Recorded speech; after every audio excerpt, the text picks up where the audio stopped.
Kami baru selesai melakukan rapat terbatas dengan Bapak Presiden.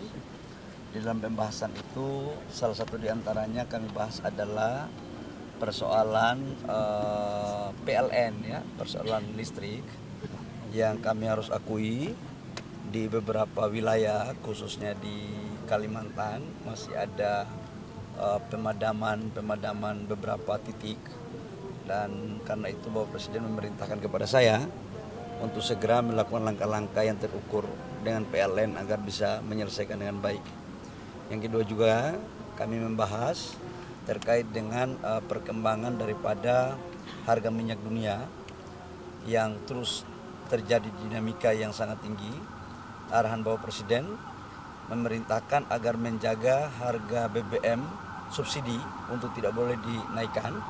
Tetapi kalau memang harga ICP dunia turun, kita juga yang non subsidinya juga dipertimbangkan untuk sesuaikan dengan harga pasar. Kalau turun ya turun, jangan dinaikkan, kira-kira begitu. Yang ketiga, tadi saya juga melaporkan kepada Bapak Presiden terkait dengan program hilirisasi beberapa perusahaan-perusahaan nasional yang mendapatkan perpanjangan dari PKP 2B menjadi IUPK, yang salah satu kewajibannya itu adalah harus melakukan hilirisasi. Arahan Bapak Presiden harus betul-betul dijalankan sesuai dengan aturan, dan kalau ada yang tidak menjalankan sesuai dengan aturan, segera dilakukan langkah-langkah yang terukur untuk kemudian bisa menjalankan sesuai dengan pasal 33 Undang-Undang 45. Saya pikir teman-teman. Pak, yang di Kalimantan sendiri dugaan sementara penyebab mati listriknya apa ya Pak? Menurut informasi dari PLN itu terkait dengan pemeliharaan, ya, bukan persoalan energinya nggak ada masalah. Jadi ada pemeliharaan yang terjadi, bahkan ada beberapa konon cerita dari PLN bahwa terkait dengan jaringannya juga. Ya, oke. Tapi kami akan selesaikan waktu dekat. Makasih. Nah, sekarang kan lagi turun kan? Tapi kedepannya mungkin akan naik apa turun, mungkin dengan tergantung kondisi geopolitik dunia. Tapi yang penting gini loh, yang penting adalah BBM. Anda rapat hari ini apa ngantar pertemuan apa agendanya Pak? Ya, datang mau melapor kepada Bapak Presiden untuk melakukan konsultasi terhadap pekerjaan rutin di SDM. Apa aja salah satu? Ya, menyangkut energi, ya, menyangkut dengan listrik juga. Pak, terkait BBM itu turun pertama itu gimana? Ya kan, saya dari awal katakan bahwa menyangkut dengan BBM yang non subsidi itu harganya itu kan memang akan mengikuti harga pasar dunia ICP. Jadi kalau harga dunianya turun, dengan sendirinya akan terkoreksi. Tapi kalau naik, pasti juga akan naik. Dan sekarang kan lagi turun. Dan kemudian badan usaha swasta melakukan koreksi terhadap penurunan harga itu. Nah sekarang kan lagi turun kan.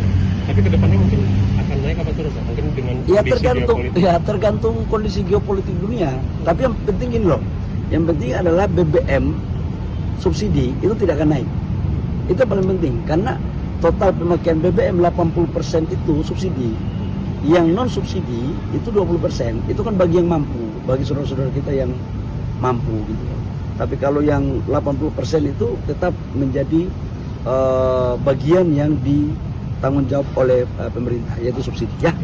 Terima kasih Pak.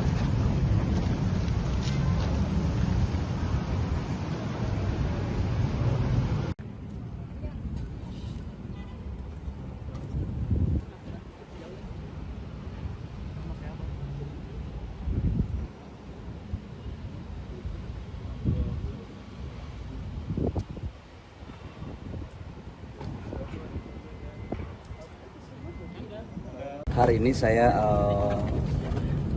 rapat sama Bapak Presiden untuk membahas beberapa hal terkait dengan listrik desa, kemudian terkait dengan penataan tambang, dan yang terakhir itu adalah persiapan peresmian pabrik CATL untuk ekosistem baterai mobil yang dilakukan groundbreaking pada tahun 2025. Sekarang udah selesai, udah bisa berproduksi. Ini bagian daripada implementasi hilirisasi daripada nikel.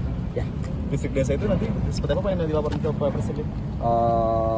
Kami akan melaporkan karena sudah ada sekitar dari 11.000 desa yang belum ada listrik. Sekarang sudah ada sekitar 1.400 yang sudah selesai dikerjakan untuk siap untuk diresmikan. Jadi saya akan laporkan kepada Bapak Presiden. Ya.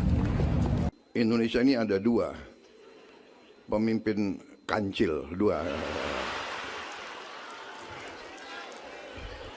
Gus Imin dan Sufmi Dasko. Gerindra aja nggak pakai kaos itu kok. Kaget. Kok coba kok hati-hati kok. Lu mau jadi ketua harian lagi nggak lo?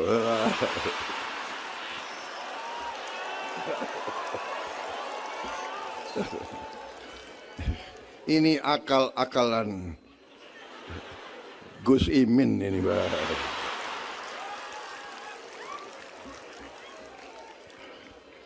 Memang di Indonesia ini ada dua pemimpin kancil, dua. Gus Imin dan Sufmi Dasko.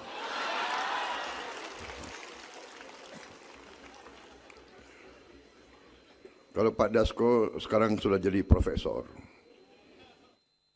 Dulu provokator.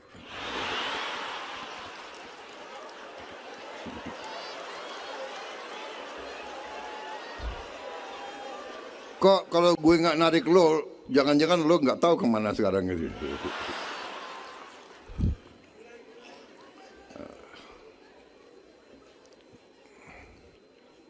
Kancil ketiga mungkin ketua umum Golkar itu. Ya.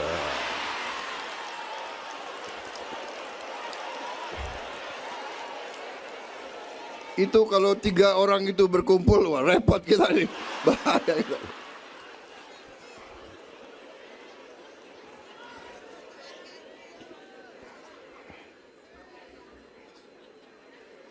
Cukup, saudara-saudara? Nggak boleh?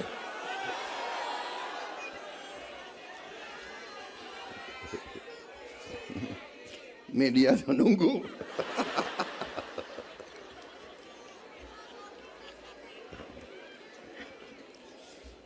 Jadi saudara-saudara, saya sangat terima kasih. Saya benar-benar tersentuh tadi rekomendasi Ijtimah ada luar biasa, ya. Saya menangkap bahwa perjuangan kita sudah difahami dan dimengerti, dan saya percaya partai-partai sudah mengerti itu.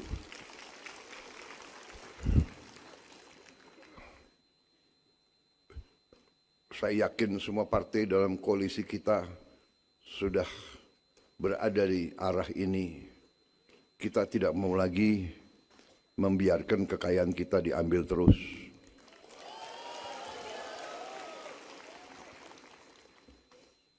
Kita pasti akan menghadapi perlawanan. Mereka-mereka yang menikmati kekayaan bangsa kita, ya mungkin terusik. Tapi apa boleh buat, kita tidak ada pilihan lain.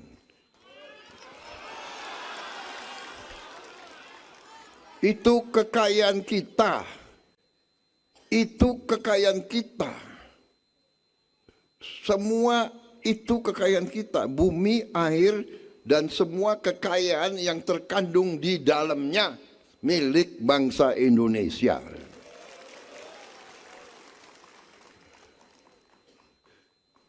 Kewajiban siapapun yang mimpin, kewajiban saya yang saudara pilih, kewajiban saya adalah untuk bekerja sekuat tenaga agar kekayaan tersebut bisa kita kendalikan kembali, bisa kita kuasai kembali, bisa kita manfaatkan untuk rakyat kita.